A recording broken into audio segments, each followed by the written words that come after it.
आपण पाहत आहात लोकसमीक्षा न्यूज नेटवर्क आणि या आहेत आजच्या सुपरफास्ट न्यूज। या बातमीपत्राचे प्रायोजक आहेत श्री गजानन पॅरालिसिस व अर्धांगवायू केंद्र आणि श्री गजानन ॲक्युपंक्चर संतती केंद्र। पॅरालिसिस आणि अर्धांगवायूसाठी आता परभणीत उपचार उपलब्ध। 10 वर्षांपूर्वीचा पॅरालिसिस रुग्णही बरा होणार, विना ऑपरेशन उपचार होणार। मणक्यांच्या उपचारात ऑपरेशनची गरज नाही। श्री गजानन पॅरालिसिस व अर्धांगवायू केंद्र। ॲक्युपंक्चर तज्ञ डॉक्टर PM जाधव करणार उपचार। ॲक्युपंक्चरद्वारे लकवा, अर्धांगवायू, दमा, मधुमेह, संधिवात, मान पाठदुखी, गुडघे टाचदुखी, मणक्यांचे विकार, डोकेदुखी, अर्धशीर्षी, ॲलर्जी, जुनाट सर्दी, फ्रोजन शोल्डर, लठ्ठपणा, मेंदू, मज्जातंतू, मांसपेशीच्या विकारावर उपचार उपलब्ध। श्री गजानन ॲक्युपंक्चर संतती केंद्र।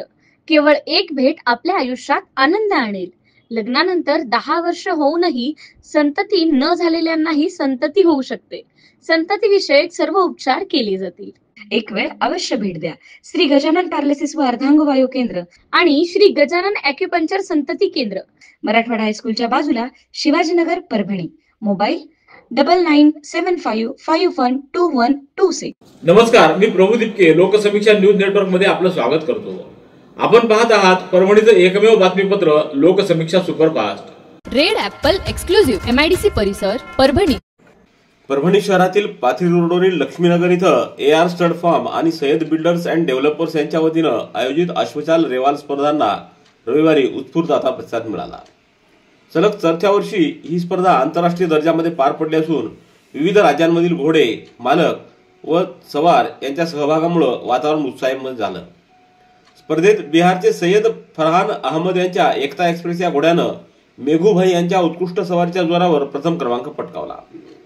मध्य प्रदेशात लोकेश पवार यांच्या उडान या घोड्यानं उस्मान यांच्या सवारीसह द्वितीय क्रमांक पटकावलाय, तर तृतीय क्रमांक हरियाणाचे बाबा राजूदास यांच्या बादल घोड्यानं मोहित यांच्या सवारीसह पटकावला। परभणीच्या कामरान खान यांच्या बाजीगर या घोड्यानं सवार आदनान खान यांच्या जोडीनं चौथा क्रमांक मिळवून स्थानिकांची शान वाढवली। 5वा क्रमांक उत्तर प्रदेशचे अब्दुल्ला खान यांच्या अल अफजल घोड्यानं सवार अर्जुन खान यांच्या मदतीनं 5वा क्रमांक पटकावलाय।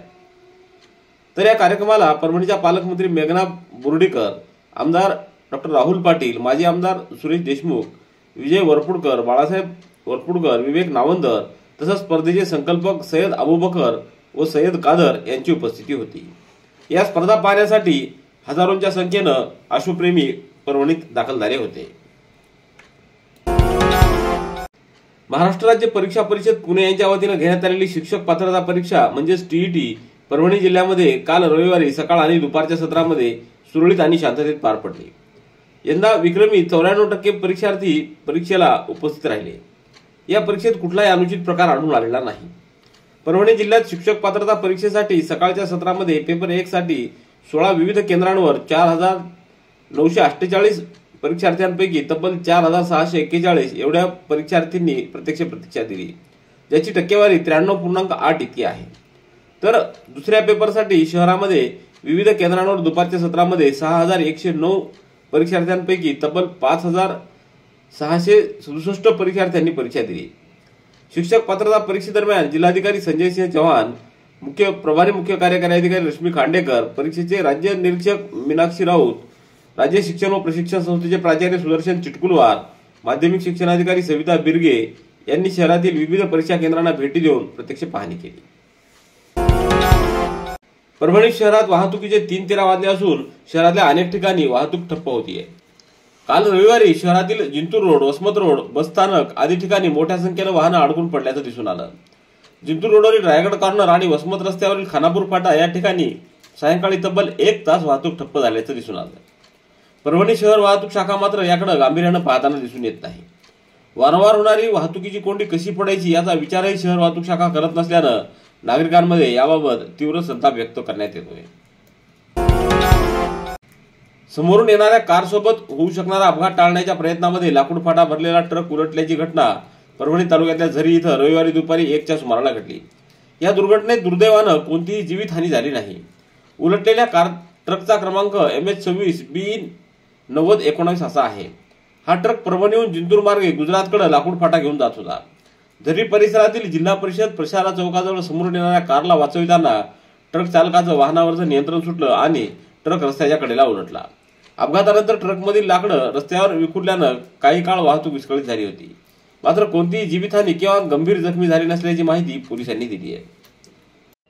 सततचे दवाखाने करून कंटाळलात? आता शेवटचा उपाय.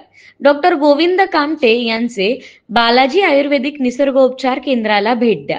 शुगर, मूळव्याध, ॲलर्जी, सोरायसिस, गजकर्ण, दमा, लठ्ठपणा, गुडघेदुखी, कंबरदुखी, वात, गाठीचे आजार, लकवा, केस गळणे, मुतखडा, सफेद डाग यांसारख्या जुनाट आजारांवर खात्रीशीर उपचार केले जातात.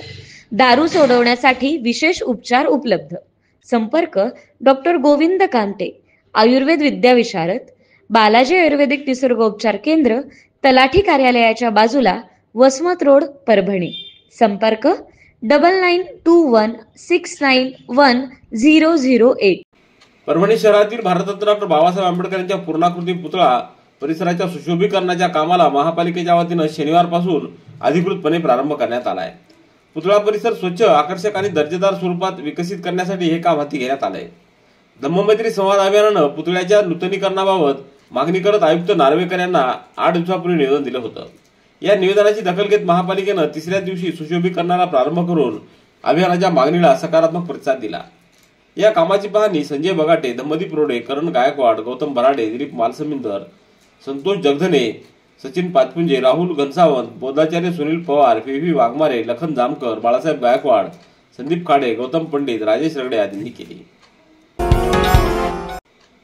पालम तालुक्यातील पुईनी इथं भर दिवसात चोरीची धक्कादायक घटना घडली असून शेत आखाड्यावरून 4 तोळे सोन्याचे दागिने आणि तब्बल 3,40,000 रुपयाची रोकड चोरट्यांनी लंपास केल्याचं 20 नोव्हेंबर रोजी उघडकीस आले. जगन्नाथ भीमराव किरडे यांच्या शेत आखाड्यावर दुपारी 11:30 ते 1च्या दरम्यान सर्व कुटुंबीय शेतातील कामानिमित्त बाहेर गेले होते. या संधीचा गैरफायदा घेत चोरट्यांनी आखाड्यावर पाळत ठेवत घरातील 4 तोळे सोने व मोठी रक्कम अशी एकूण लाखो रुपयाची चोरी केली.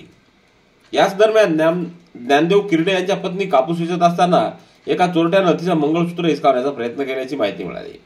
अचानकपणे झालेल्या हल्ल्यानं घाबरलेल्या महिलेनं जवळील मोबाईल फेकून देत आरडाओरड केली. या घटनेनंतर परिसरातील महिलांमध्ये भीतीचं वातावरण निर्माण झाले. काही दिवसापूर्वीच वनभुजवाडी परिसरातही अशा स्वरूपाची घटना घडल्यानं गावकऱ्यांमध्ये चिंता वाढली आहे. वाढत्या चोऱ्यांच्या घटनांच्या पार्श्वभूमीवर पोलिसांनी तातडीनं बंदोबस्त करावा अशी मागणी स्थानिकांकडून होती आहे. भारतीय लोककलांचे वैभव, परंपरा आणि सांस्कृतिक विविधता यांचा मनमोहक जल्लोष परभणीमध्ये रंगलाय. बालरंगभूमी परीक्षा मुंबई यांच्या संकल्पनेतून बालरंग परिषद शाखा परभणीच्या वतीनं आयोजित जल्लोष लोककलेचा या उपक्रमामध्ये जिल्ह्यातील 500हून अधिक बालकलावंतांनी उत्स्फूर्त सहभाग नोंदवत रसिकांना मंत्रमुग्ध केलं. नृत्य, गायन आणि वादन या स्पर्धांमधून उभरत्या प्रतिभावंतांनी लोककलांची झगमगती परंपरा उजळवून दाखवली. कार्यक्रम कौस्तुभ मंगल कार्यालयात भव्यदिव्य वातावरणात संपन्न झाला. या कार्यक्रमाला राज्याध्यक्ष नीलम शिर्के सामंत, कवी इंद्रजित भालेराव, विजय करभाजन, रविशंकर झिंगरे, किशोर पुराणिक, नितीन कराडे, आबा ढोले, नितीन लोहट आदींची उपस्थिती होती. तर जिजाऊ ज्ञानतीर्थ विद्यालयाचे शिक्षक व विद्यार्थ्यांचं यावेळी विशेष सहकार्य लाभलं. नागपूरच्या विभागीय क्रीडा संकुल इथं शालेय राज्यस्तरीय जिम्नॅस्टिक स्पर्धेचं आयोजन करण्यात आलं. या स्पर्धेत परभणीच्या प्रज्वल आंबोरे, दिग्विजय पाते, अनिल शिंदगे आणि श्रीसाई बोराडे यांनी 19 वर्ष वयोगटामध्ये अॅक्रोबॅटिक जिम्नॅस्टिक या प्रकारामध्ये सुवर्ण पदक मिळवून राष्ट्रीय स्तरीय स्पर्धेसाठी पात्र ठरण्याचा बहुमान मिळवला आहे. परभणी जिल्ह्यातील एखादा संघ राष्ट्रीय शालेय जिम्नॅस्टिकसाठी पात्र होण्याची ही पहिलीच वेळ आहे. या विद्यार्थ्यांना आंतरराष्ट्रीय कोच प्रदीप लटपटे यांचं मार्गदर्शन लाभलं. तर या राष्ट्रीय स्पर्धा आता कोलकाता इथं होणार आहेत. अमडापूर येथील श्री लक्ष्मी नरसिंह शुगर कारखान्यानं ऊसाचा हमीभाव जाहीर करावा या मागणीसाठी स्वाभिमानी शेतकरी संघटनेच्या वतीनं 21 नोव्हेंबर रोजी आंदोलन करण्यात आलं होतं. जिल्हाधिकाऱ्यांच्या आदेशानुसार जमावबंदी आदेश लागू असल्यानंही या आंदोलनास परवानगी संबंधित पोलीस ठाण्याने नाकारली होती. तरीही कारखान्याच्या वजनकाटा गेट समोर शुक्रवारी सकाळी 11:30 ते सायंकाळी 4 वाजेपर्यंत आंदोलन झाल्यानं दैठणा पोलिसांनी आयोजकांसह 30 जणांवर जमावबंदी आदेशाचे उल्लंघन केल्याप्रकरणी गुन्हा दाखल केला आहे.